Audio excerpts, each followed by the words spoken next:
Hello guys, this is Prasanna. Welcome back to my channel. So ఈరోజు video చూసే ముందు చిన్న రిక్వెస్ట్, ప్లీజ్ సబ్స్క్రైబ్ చేసుకోండి మన వీడియోకి.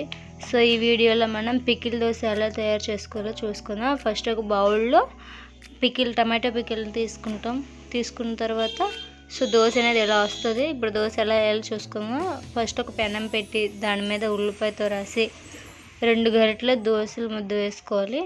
సో నీట్గా దోశ అప్లై చేసుకున్న తర్వాత ఆయిల్ని చుట్టూ తిప్పి నెక్స్ట్ సో ఆయిల్ వేయక ముందే మనం ఆనియన్స్ వేసుకోవాలి.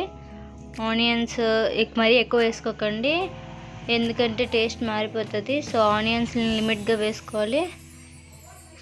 తర్వాత మనం రెడీ చేసుకున్న టమాటో పికిల్ని దాని మీద అప్లై చేసుకోవాలి.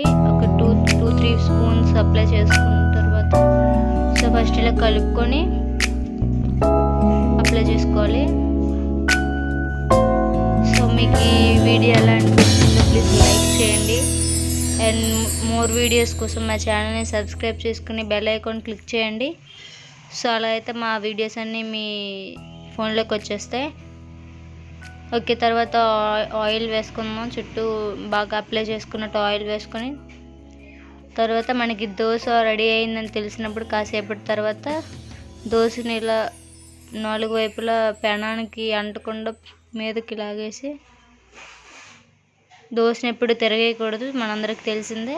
సో దాన్ని మనం ఫోల్డ్ చేసుకొని సర్వ్ చేసుకుంటే వేడి వేడి పచ్చడి dosa ready. Thank you for watching.